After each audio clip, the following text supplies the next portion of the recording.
ایسا ہے کہ ان کے مہمانوں کی فہرست وغیرہ منگوا لی گئی ہے سپریم کورٹ سے، تاکہ اس کے انتظامات کیے جا سکیں۔ پاکستان کی عدالتی تاریخ میں پہلی دفعہ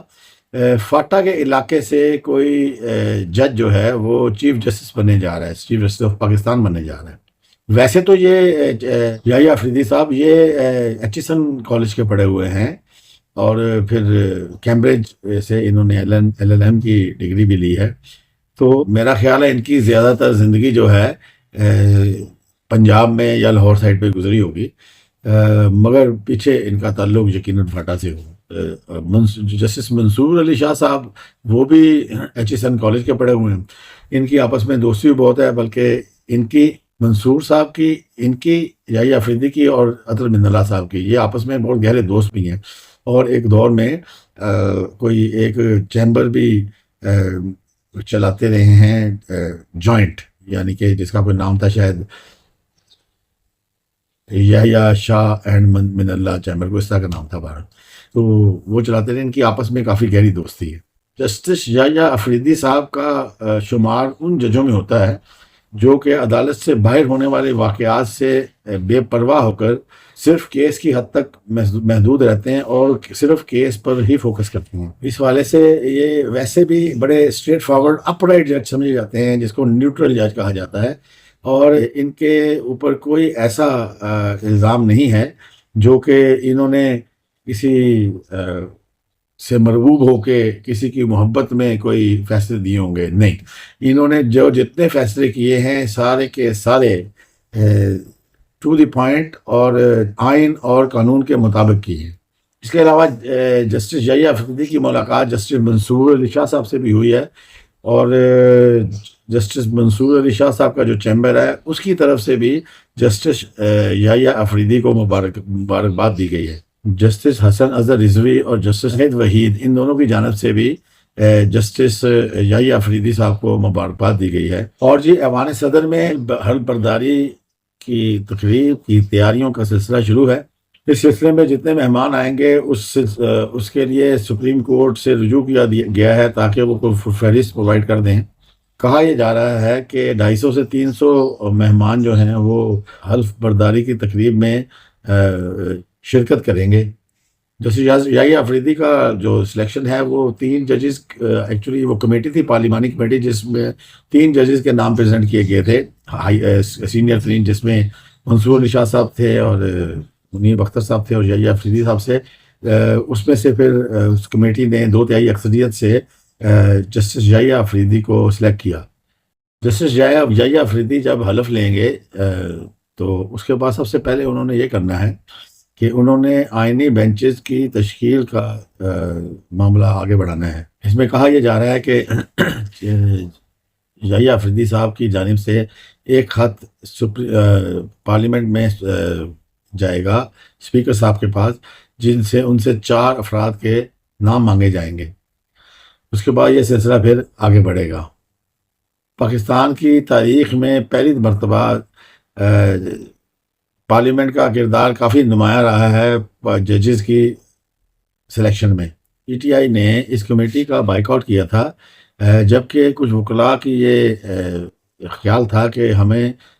اس کا بائیک آؤٹ نہیں کرنا چاہیے، ہمیں اس میں شامل ہونا چاہیے۔ اچھا جناب، سننے میں یہ آ رہا ہے کہ PTI میں، جیسا کہ آپ کے علم میں ہے، PTI ٹوٹ پھوٹ کا شکار ہے، اور PTI سے ایک بہت بڑی شخصیت جو ہے، سیاسی شخصیت،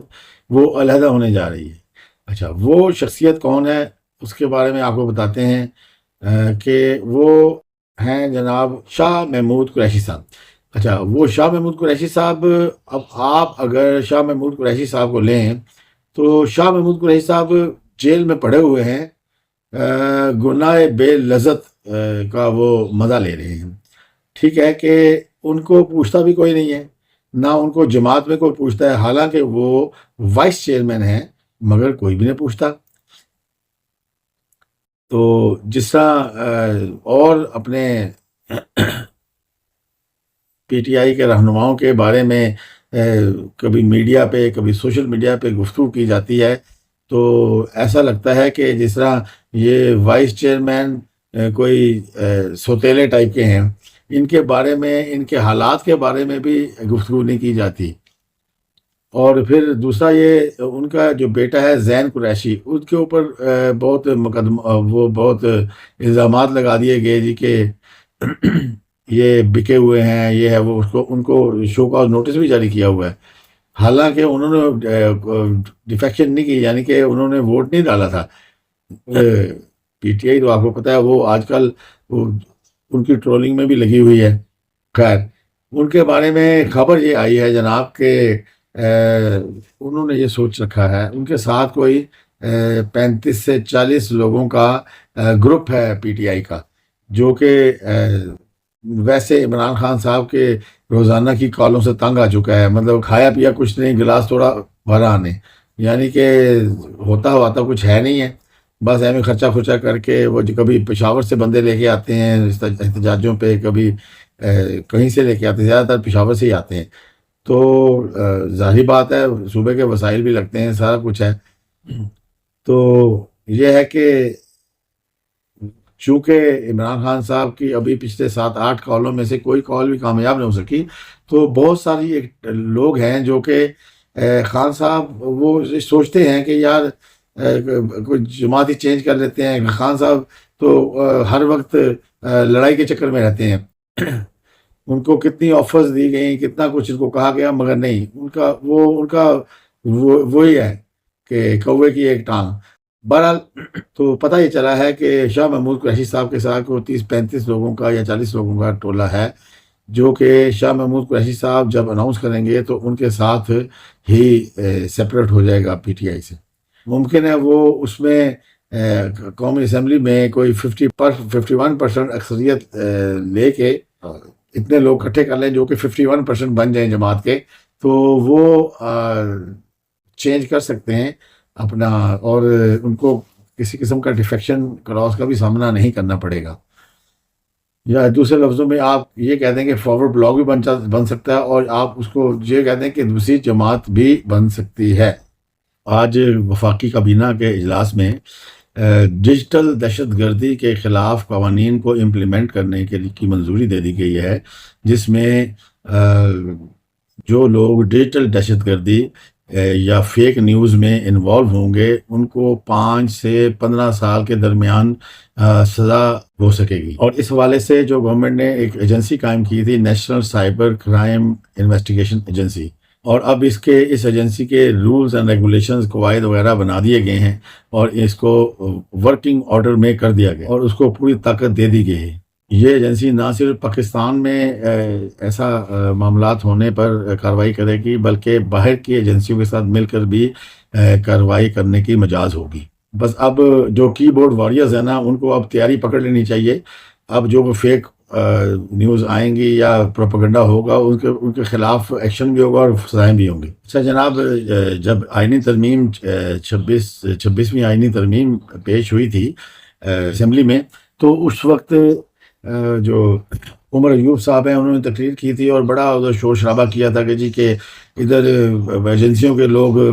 سادے کپڑوں میں موجود ہیں، اور میں نے تصویریں کھینچ لی ہیں، میں یہ کروں گا۔ آپ کو پتہ ہے جس طرح پی ٹی آئی والے کس طرح سے پروپیگنڈا اٹھاتے ہیں، کیا معاملات کرتے ہیں۔ تو اس پہ ایک کمیٹی بنا دی گئی تھی اسپیکر صاحب کی جانب سے، اور ان کو کہا گیا تھا کہ بھئی اس پہ آپ انفارمیشن کلیکٹ کریں، اور اس کی اور بتایا جائے کہ یہ ایجنسیوں کے لوگ اگر تھے تو کیوں تھے، مطلب کہ انویسٹیگیشن کی جائے۔ تو اس کمیٹی نے آج دے دی ہے اپنی رپورٹ کہ ایجنسیوں کے اور اسٹیبلشمنٹ کے کسی قسم کا کوئی بندہ ادھر موجود نہیں تھا، یہ صرف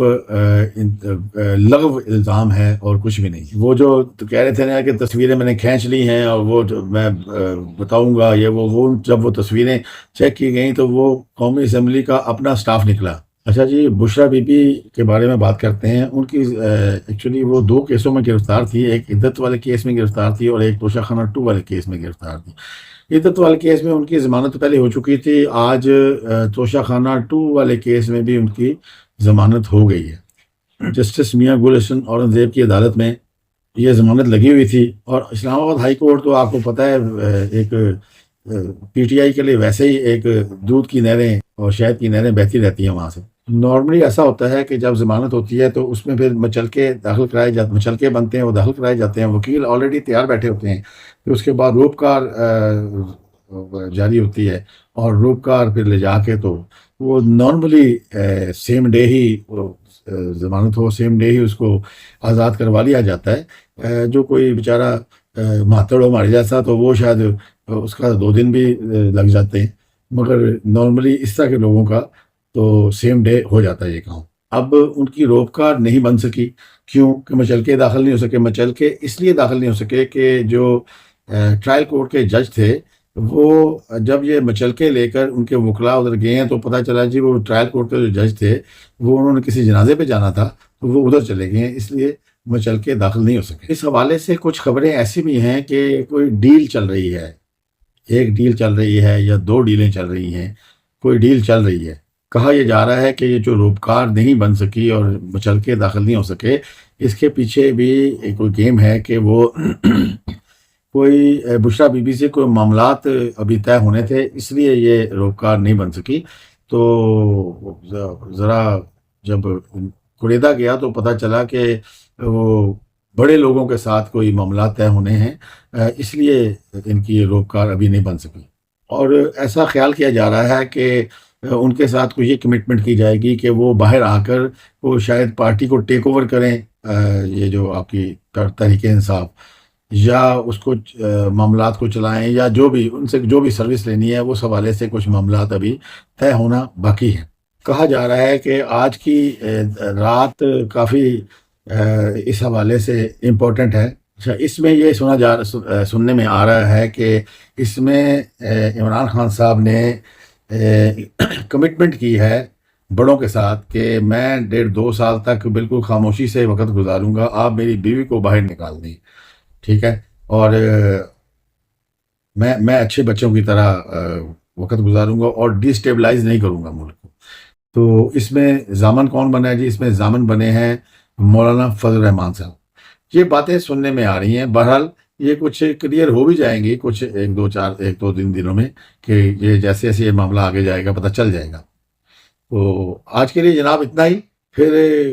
کل انشاءاللہ تعالیٰ آپ کی خدمت میں حاضر ہوں گے کوئی نیوز کے ساتھ، نئی نیوز کے ساتھ. آپ کا بہت شکریہ جی. اللہ